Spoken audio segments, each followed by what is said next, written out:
Assalamualaikum warahmatullahi wabarakatuh. Salam sejahtera untuk kita semua. Pada kesempatan kali ini kita akan membahas topik perkuliahan yang baru, yakni berbicara tentang anak dari berbagai perspektif.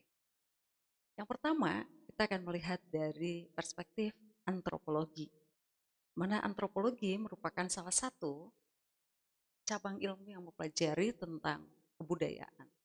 Nah, dari perspektif antropologi, kita melihat ada beberapa poin di sana yang disampaikan bahwa mengkonsepsi anak diberikan pemahaman dari aspek hasil dari sosialisasi budaya dan pola asuh. Artinya, anak dipersepsi sebagai hasil sosialisasi budaya dan pola asuh. Ada budaya yang diwariskan dari nenek moyangnya dan akan berlaku bagi generasi seterusnya. Dan ketika terjadi asimilasi budaya, di mana budaya yang berbeda menyatu dan melebur menjadi satu, membentuk budaya yang baru. Sehingga itu menjadi satu budaya yang kemudian dimiliki oleh anak, di mana kemudian anak tersebut tumbuh dan berkembang serta berinteraksi. Perspektif antropologi juga memberikan pemahaman atau memberikan perspektif yang berbeda bahwa pola pengasuhan anak akan berpengaruh pada perilaku masa dewasa dan akan terjadi yang namanya akulturasi, di mana anak tersebut dibesarkan atau di mana anak tersebut berinteraksi dengan lingkungan. Ya, sehingga anak akan membentuk perilaku baru sesuai dengan budaya yang ada. Nah, perspektif antropologi ini kemudian juga mengarahkan, memberikan satu pemahaman terkait dengan perspektif anak dari antropologi kaitannya dengan pengaruh lingkungan. Bagaimana lingkungan memberikan pengaruh kepada anak. Bagaimana juga kemudian lingkungan ini akan mempengaruhi terkait dengan lifestyle atau gaya hidup, di mana anak menjadi bagian dari budaya, menjadi bagian dari lingkungan tersebut. Dan hal ini juga berbicara soal keyakinan, bukan hanya soal agama, tetapi ini berbicara soal juga belief. Dan terkait dengan apakah itu mitos-mitos yang diyakini, yang dipercaya dalam budaya tersebut, dan juga berbicara soal norma dan nilai. Nah, itu yang kemudian diberikan oleh antropologi atau perspektif antropologi terhadap anak, di mana bahwa anak dinyatakan di sana adalah hasil dari sosialisasi, kemudian juga hasil dari perpaduan budaya, dan juga hasil dari bentukan pola asuh. Nah, lalu bagaimana perspektif sosiologi, ya, bagaimana perspektif sosiologi memandang anak atau mengkonsepsi tentang anak? Sosiologi dia lebih memfokuskan pada anak sebagai kelompok sosial yang memiliki power dan status yang lebih rendah dalam masyarakat. Ini berbicara soal struktur, soal kemudian adanya strata dalam masyarakat. Masa kanak-kanak digambarkan sebagai kreasi sosial ketika perspektif sosiologi ini memandang masa anak-anak berkembang dengan cara-cara yang beragam ketika mereka berbaur di masyarakat. Pikiran, perilaku, dan budaya anak dinilai dari hak-hak mereka sendiri dan istilah mereka sendiri. Artinya, anak dipahami dari sudut pandang mereka berbicara atau berkaitan dengan hak mereka, kemudian istilah-istilah yang mereka gunakan sendiri. Penekanannya adalah pada kompetensi positif anak. Anak-anak muda diakui sebagai partisipan aktif dalam proses sosialisasi yang bersifat timbal balik. Variabel umur, jenis kelamin, status kekeluargaan, latar belakang etnik, dan status sosial dianggap sebagai konstruksi sosial di mana dampaknya tergantung pada makna dan konteksnya. Sosiologi yang memberikan pandangan-pandangan juga berbicara terkait dengan jaringan sosial. Nah, di jaringan sosial bagaimana di sana kalau kita melihat dalam slide ini, Oh, di sini ada jaringan anak, artinya ada lingkaran, ada ekologi, yang kemudian di sana ada lingkaran atau jaringan anak, yang kemudian dia memiliki jaringan dengan keluarga, lapisan kedua yang terdekat dari anak atau lingkungan terdekatnya, kemudian juga itu ada teman, tetangga, atau kemudian juga lingkaran yang kemudian lapis ketiga setelah keluarga, dan juga yang lebih besar makro lagi itu berbicara soal nilai, kebijakan, kemudian juga sekait dengan kebijakan publik yang mempengaruhi terkait dengan juga kesejahteraan, hak anak, dan lain sebagainya. Nah, sehingga dia berbicara tentang jaringan sosialnya, bagaimana anak bersosialisasi, dan juga struktur fungsional, dan ini juga berkaitan dengan asumsi-asumsi terkait dengan anak di dalam jaringan sosial tersebut. Nah, sosiologi ini juga memberikan perspektif terkait dengan interaksi sosial yang menyatakan di mana interaksi ini membentuk pribadi setelah mereka kemudian meniru, mengimitasi model yang kemudian mereka pahami atau minati yang ada di masyarakat. Maka interaksi tadi itu interaksi antara lingkungan atau anak dengan lingkungannya itu membentuk pribadi setelah mereka mengimitasi model yang dipahami atau diminati. Kemudian terjadinya sugesti, mereka mengidentifikasi dan akan menghasilkan peniruan model atau peniruan perilaku model yang mereka imitasi. Nah, bagaimana kemudian perilaku anak atau perilaku individu ini biasanya dipengaruhi oleh 3 hal. Dalam perspektif sosiologi ini memberikan satu pemandangan bahwa perilaku anak atau individu pada umumnya itu dipengaruhi oleh 3 hal. Yang pertama katanya terkait dengan genetika, kemudian lingkungan sosialnya, dan bagaimana interaksi antara genetika atau gen dan lingkungan sosial. Sehingga konstruksi sosial yang dibangun di masyarakat ini berbicara soal strata atau kedudukan anak dalam pandangan sosiologi ini cenderung lemah atau berbicara tentang powerless, di mana posisi atau kedudukan anak itu dinamika sosialnya anak adalah milik orang tua. Nah, sehingga ada pemahaman orang tua memperlakukan anak sesuai dengan keinginannya. Karena tadi dengan di strata tadi bahwa anak berada dalam strata terbawah, sehingga anak berada dalam posisi yang powerless. Sedangkan orang dewasa di sekitarnya termasuk orang tua berada di strata atau di posisi yang powerful. Sehingga orang tua itu memperlakukan anaknya sesuai dengan keinginannya, ya, karena menganggap anak belum mengetahui apa-apa sehingga orang tua lebih berhak atau orang dewasa di sekitarnya yang lebih mampu, yang lebih kompeten untuk kemudian mengambil satu keputusan terhadap anaknya. Nah, dinamika budaya juga dalam pandangan perspektif sosiologi ini memandang bahwa anak itu diposisikan adalah yang belum dewasa. Anak dianggap belum dewasa, belum mampu memilih, memikirkan tentang apa yang baik untuk dirinya. Anak juga dianggap dipandang sebagai pasif, kemudian pemikiran-pemikirannya yang irasional yang kadang-kala yang kemudian tidak masuk akal.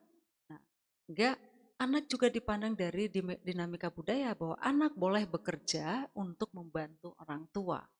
Nah, sehingga di sini juga terkait dengan dinamika ekonomi juga ada celah yang kemudian memungkinkan untuk terjadinya eksploitasi, ya. Nah, eksploitasi karena tadi dari dinamika sosial bahwa anak adalah milik orang tuanya sehingga orang tua memiliki power penuh untuk kemudian bagaimana memperlakukan anak sesuai dengan keinginan orang dewasa atau orang tuanya. Nah, kemudian dinamika budaya juga anak dipahami sebagai orang yang belum dewasa, yang pasif, yang kemudian pemikirannya irasional dan dipandang bahwa anak boleh juga bekerja untuk membantu orang tua. Dan di sisi dinamika ekonomi bahwa anak itu kemudian ada kesempatan atau ada peluang untuk kemudian munculnya eksploitasi. Nah, sehingga karena tadi dari dinamika budaya anak boleh bekerja, kemudian dari sisi ekonomi ada kesempatan. Maka seringkali pekerja anak atau tenaga anak ini sangat dihargai murah secara ekonomi karena sebenarnya secara aturan belum boleh bekerja, tetapi kemudian mereka membutuhkan dan industri-industri atau tempat yang ingin mempekerjakan membutuhkan pekerja dengan kemudian upah yang murah. Nah, ini kemudian ada celah di sana yang memberikan ruang sehingga terjadinya eh, eksploitasi, ya. Sehingga sosiologi memberikan perspektif ini menggambarkan terkait juga dengan jaringan, terkait dengan kemudian strata dan berbicara soal powerless dan powerful. Nah, itu dari sisi sosiologi. Lalu bagaimana perspektif psikologi memandang anak? Nah, psikologi lebih menekankan kepada tahapan-tahapan perkembangan. Tahapan-tahapan perkembangan kita bisa sama-sama mengetahui terkait dengan juga tahapan perkembangan terkait dengan psikoanalisa, yaitu tokohnya Sigmund Freud, kemudian tahapan perkembangan dari Erik Erikson, bagaimana kemudian tahapan perkembangan itu dikategorisasikan ketika usia balita, maka apa yang menjadi tugas dan tahapan perkembangannya, nah disesuaikan dengan usia anak tersebut dan apa yang diperlukan, dan ketika ini tidak tercapai ada versus antara tugas dan tahapan perkembangan dan kemudian pemenuhan kebutuhan. Juga berkaitan juga dengan Vygotsky, di mana berbicara soal tahapan perkembangan sosial budaya, yang di sana berbicara juga zona proksimal atau scaffolding, kemudian perkembangan bahasa dan pikiran, adanya lompatan-lompatan dalam tahapan perkembangan. Ya. Dan dari Piaget itu berbicara tentang teori kognitif, sehingga psikologi lebih menekankan anak itu dipahami, dimaknai, dimengerti dari tahapan-tahapan perkembangannya. Karena setiap anak itu memiliki tahapan perkembangan yang berbeda-beda. Karena setiap anak itu kemudian memiliki tugas dan perkembangannya yang berbeda-beda. Meskipun dalam usia yang sama, tetapi kemudian harus dilihat dari tugas dan tahapan perkembangannya, karena setiap individu itu adalah unik. Inilah pandangan dari sisi psikologi, ya. Nah, sehingga dari perspektif ini nanti ada undang-undang, ada perspektif juga dari pekerja sosial seperti apa. Nah, namun sebelumnya kita melihat bagaimana mispersepsi yang terjadi tentang anak.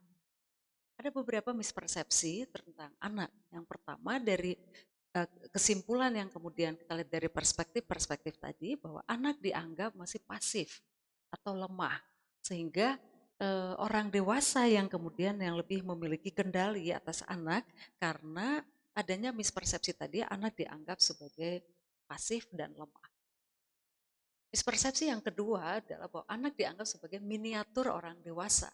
Karena dianggap sebagai miniatur orang dewasa, maka orang dewasa di sekitarnya itu yang lebih powerful, yang lebih kemudian seolah-olah lebih paham tentang apa yang diperlukan, apa yang dibutuhkan oleh anak itu sendiri. Mispersepsi yang ketiga, bahwa anak yang perkembangannya tidak sama dengan anak-anak yang lainnya di usia yang sama adalah seringkali dipandang mengalami abnormalitas. Nah, anak yang perkembangannya tidak sama dengan anak yang seusianya seringkali dilihat ini sesuatu hal yang kemudian abnormal, ya. Padahal tadi kita melihat bahwa setiap anak, psikologi menyampaikan perspektif psikologi bahwa anak harus dimaknai dari dilihat dari tugas dan tahapan perkembangannya yang tentu berbeda-beda dan unik satu dengan yang lain. Kemudian mispersepsi yang keempat, anak dinilai berdasarkan kemampuan dan karakter orang tua. Sehingga seringkali ketika misalnya orang tuanya itu melakukan sesuatu hal oleh masyarakat, kemudian itu seolah-olah menjadi sesuatu yang kemudian diturunkan kepada anak, apa yang dilakukan oleh orang tuanya seolah-olah itu juga menjadi perilaku yang dimiliki oleh anak, sehingga secara otomatis nah, itu kemudian dimaknai sebagai bagian atau kesatuan dari anak, sehingga mungkin sering kita mendengarkan pepatah gitu ya, bahwa buah tidak akan jatuh jauh dari pohonnya. Nah, karena ini kemudian dimaknai seperti tadi, anak dinilai berdasarkan kemampuan dan karakter orang tuanya. Ketika kemudian itu berbicara soal status sosial, kemudian berbicara soal kemudian kemampuan, berbicara soal karakter, seringkali anak disamakan dengan orang tuanya, gitu ya. Padahal setiap tadi baik orang tua maupun anak ya, memiliki keunikan masing-masing. Nah, mispersepsi yang kelima adalah anak dianggap sebagai harta atau hak milik. Nah, bukan berarti ini menjadi salah, tetapi pemaknaan terhadap anak dianggap sebagai harta atau hak milik, maka ada peluang, ada celah di sana untuk kemudian karena dianggap ini sebagai harta, nah, maka persepsi menganggap bahwa anak sebagai harta akan kemudian perilaku akan mengikuti apa yang kemudian dimaknai, dipersepsikan. Nah, atau sebagai hak milik, sehingga ketika terjadi satu tindakan yang kemudian apakah itu tindakan yang melanggar terkait dengan hak anak, karena tadi adanya pandangan bahwa ini adalah hak milik, maka seolah-olah orang lain tidak memiliki kepentingan terkait dengan anak tersebut ketika mendapatkan perlakuan tidak tepat atau kekerasan di dalam keluarga, karena tadi menganggap ini menjadi hal yang domestik, karena menganggap bahwa anak adalah harta atau hak milik orang dewasa di sekitarnya, sehingga mereka yang lebih berkuasa, yang lebih tahu, yang lebih paham, dan mereka akan memperlakukan anak ini karena seperti mereka memperlakukan hartanya, apakah kemudian mau disimpan atau kemudian hartanya ini mau dijual. Nah, pemahaman-pemahaman seperti ini yang kemudian nanti kita akan melihat bagaimana praktek-praktek di lapangan atau bagaimana terjadinya mispersepsi yang ada di lapangan. Kemudian mispersepsi yang keenam adalah anak lahir tanpa perasaan, sehingga orang tua harus mendikte hal yang boleh dan tidak boleh dilakukan. Seolah-olah bahwa anak ini lahir tanpa perasaan, sehingga karena tadi dianggap anak ini lemah, tidak memiliki kemampuan, maka orang dewasa dan orang tua yang di sekitarnya ini yang memiliki kewenangan untuk kemudian memilih mana yang boleh, mana yang tidak boleh. Nah, ini beberapa mispersepsi terkait dengan anak. Lalu bagaimana kira-kira pandangan dari perspektif pekerjaan sosial terkait dengan anak ini? Bahwa perspektif pekerjaan sosial, kita mengetahui bahwa ilmu pekerjaan sosial ini adalah ilmu eklektik, gitu ya, artinya bukan yang pure dia mempelajari atau pure science, tapi kemudian irisan dari berbagai ilmu-ilmu lainnya. Nah, maka pekerjaan sosial ini memandang anak itu merupakan makhluk sosial. Nah, anak dipandang sebagai merupakan makhluk sosial, bagian dari kesatuan yang ada di masyarakat, struktur yang ada di masyarakat, dan anak juga dilihat dari berbagai aspek dan latar belakang, sehingga dilihatnya secara holistik, tidak parsial. Anak dilihat sebagai pribadi, sebagai individu, dan juga sebagai bagian dari struktur masyarakat dan budaya. Dan kalau kita mengacu kepada referensi yang kemudian dari Peter dan teman-temannya itu dalam buku Social Work with Children and Their Families, kemudian Pragmatic Foundation. Nah, di sana ada 8 perspektif pragmatif dengan pekerja sosial dengan anak. Yang kemudian ini juga yang menjadi satu pendekatan yang kemudian dilakukan dalam praktek pekerjaan sosial. Itu ada 8 yang berkaitan dengan perspektif pragmatif. Nah, teman-teman bisa melihat di slide ini ada 8 perspektif tersebut. Yang pertama itu adalah combating adultcentrism.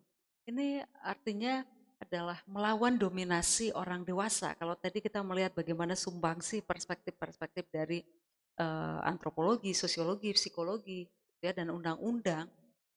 Nah, maka dalam combating adultcentrism ini adalah satu perspektif yang kemudian melawan dominasi orang dewasa.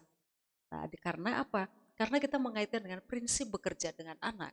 Nah, ada 3 prinsip bekerja dengan anak, yaitu prinsip partisipasi, melibatkan anak, kemudian mendengarkan suara anak, dan juga prinsip yang ketiga adalah kepentingan terbaik untuk anak. Nah, sehingga prinsip ini ketika kita berpraktek dengan anak atau bekerja dengan anak atau bersama dengan anak. Nah, prinsip yang pertama, combating adult centrism, ini sangat berkaitan erat dengan prinsip bekerja dengan anak yang tiga tadi, partisipasi, mendengarkan suara anak, dan kepentingan terbaik untuk anak. Sehingga apapun yang diputuskan harus berdasarkan daripada tiga prinsip tersebut. Ya. Nah, kemudian yang kedua, family center practice. Nah, meskipun kemudian fokus dalam praktek pekerjaan sosial dengan anak, sasarannya adalah anak, bukan berarti kemudian lingkungan keluarga tidak disentuh. Karena apa? Karena suara keluarga itu perlu didengarkan. Nah, tidak hanya mendengarkan suara anak saja. Nah, karena keluarga merupakan tempat terbaik untuk pengasuhan anak. Persetujuan keluarga itu perlu diperhatikan, perlu kemudian diperoleh persetujuan dari keluarga ketika kita melakukan praktek bersama dengan anak. Ketika melakukan assessment, ketika melakukan intervensi, maka meskipun sasarannya anak, maka lingkungan keluarga ini juga menjadi salah satu yang menjadi lokus utama yang kemudian dilibatkan dalam proses penyelesaian atau intervensi masalah. Yang ketiga adalah perspektif pragmatif yang berbicara soal strength. Nah, sehingga tidak berfokus kepada permasalahan, tapi ini adalah berbicara soal strength perspektif, di mana memperhatikan kekuatan-kekuatan pada diri anak. Nah, memperhatikan kekuatan yang ada dalam diri anak, kemudian juga dalam keluarga, dan lingkungan sekitar anak. Tujuannya adalah untuk mendukung pertumbuhan anak, penyelesaian masalah anak, sehingga ketika analisa kekuatan ini membantu seorang pekerja sosial, membantu kita untuk membangun relasi dalam rangkaian proses pertolongan. Nah, kita kemudian mencoba mengidentifikasi kira-kira kekuatan-kekuatan apa yang ada dalam diri klien kita, dalam hal ini anak, kekuatan apa yang ada dalam keluarga, yang tersedia di dalam keluarga, apakah itu nuclear family, extended family-nya, ataupun kemudian lingkungan yang lebih besar. Ini untuk kemudian dalam rangkaian proses pemberian pertolongan. Perspektif pragmatif yang keempat itu adalah respect for diversity and differences. Nah, artinya adalah kita respect, hormat, menghargai terkait dengan perbedaan dan keragaman. Ya, menghargai keragaman dan perbedaan yang ada. Karena setiap anak tadi berbeda, setiap anak tadi unik, meskipun kemudian ada warisan budaya yang diwariskan dari orang tuanya, tadi disebutkan oleh antropologi bahwa anak akan kemudian ada yang disebut asimilasi dan akulturasi dan membentuk budaya sendiri di mana anak tersebut tumbuh dan berkembang. Nah, kayak itulah budaya kemudian yang dia jadikan sebagai budaya anak ketika dalam konteks di mana dia tumbuh dan berkembang. Setiap anak pasti memiliki keragaman dan perbedaan, baik kemampuan fisik, berpikir, dan tahapan perkembangan yang berbeda. Keragaman nilai, keragaman budaya, bahkan agama. Nah, sehingga nilai keragaman budaya yang tadi bervariasi itu kita kemudian harus respect. Nilai keragaman budaya yang aman tentu yang kemudian yang kita ciptakan. Karena budaya di masing-masing tempat pasti akan sangat berbeda. Nah, kita akan melihat bukan berarti kita tidak menghargai budaya lokal yang ada di masing-masing daerah, tetapi yang dimaksud dalam respect for diversity and difference ini adalah juga nilai keragaman budaya yang aman bagi tumbuh kembang anak. Karena ada beberapa nilai budaya yang menyatakan contoh misalnya bahwa kekerasan itu sesuatu hal yang kemudian diperlukan untuk mendisiplin anak. Nah, kemudian kekerasan itu juga dipandang sebagai bagian dari membentuk anak, untuk membentuk morality anak. Nah, ini seringkali apa ya, kita harus melihat bahwa kekerasan itu dengan alasan apapun itu tidak dalam perspektif anak, praktek bekerja sosial dengan anak, kekerasan yang dibungkus dalam bentuk apakah kedisiplinan, tujuan untuk kemudian mendisiplinkan, untuk moral. Nah, tidak ada alasan untuk kemudian kita membenarkan bahwa kekerasan boleh untuk supaya anak ini kemudian lebih berdisiplin. Ya. Nah, kita menghargai namun nilai keragaman budaya yang aman tentunya bagi tumbuh dan kembang anak.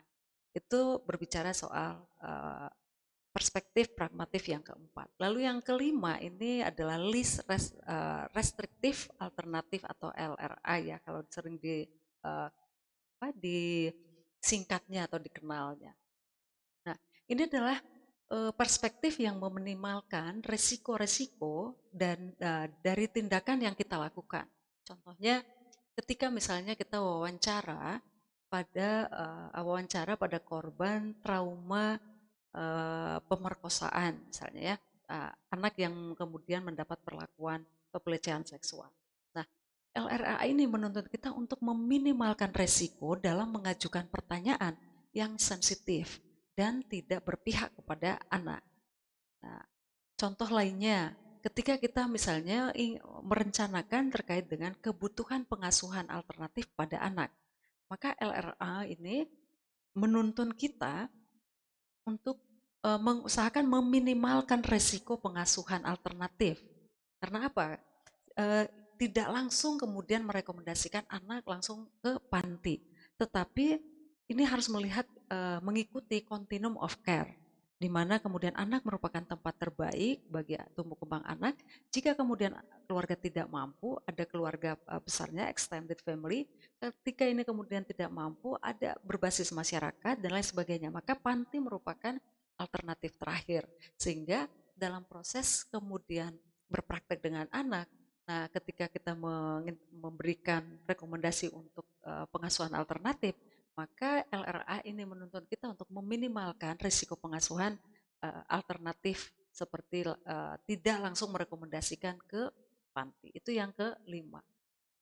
Perspektif pragmatif yang keenam adalah berbicara soal ekologikal. Nah, kalau sering kita mendengarnya tentang ekosistem, ekologi, dan lain sebagainya.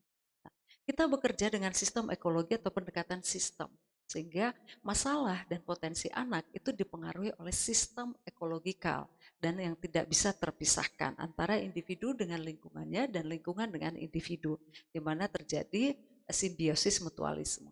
Sehingga lingkungan juga menjadi hal penting yang perlu diperhatikan dalam pendekatan ini. Yang ketujuh adalah organization and financial. Ya. Ini bagaimana kita bekerja itu harus terstruktur. Bekerja dengan anak itu harus terstruktur, terencana, sistematis, dan tertata dengan baik. Ada manajemen pengelolaan pelayanannya. Nah, ini untuk memenuhi berbagai kebutuhan anak sesuai dengan hasil analisis yang kemudian kita lakukan. Di prinsip yang ketujuh ini juga kita harus mampu berkoordinasi dengan pihak lain yang terlibat dalam proses rangkaian pemberian layanan, ya, mampu berkoordinasi dengan pihak lain dalam mengelola mengelola sistem sumber yang ada, mampu mempertimbangkan risiko baik biayanya, siapa yang menjadi sumber pendanaannya, siapa yang memberikan pelayanannya, bagaimana memberikan pelayanannya, bagaimana memanagenya, dan lain sebagainya. Pelayanannya itu perlu dirancang, termasuk dengan pembiayaan, pemberian layanan, dan layanan yang diberikan ini juga harus akuntabel, harus dapat dipertanggungjawabkan. Sedangkan yang perspektif pragmatif yang kedelapan, ini adalah perspektif yang berbicara soal achieving outcome. Achieving outcome ini berbicara tentang bagaimana layanan efektif apabila kita mampu menetapkan tujuan. Ya. Nah, layanan akan efektif apabila kita mampu menetapkan tujuan yang ingin dicapai. Penetapan tujuan ini atau hasil yang ingin dicapai tentu harus kemudian itu dimaknai SMART. Nah, SMART di sini saya singkat menjadi spesifik, kemudian spesifik artinya dia harus kemudian detail ya.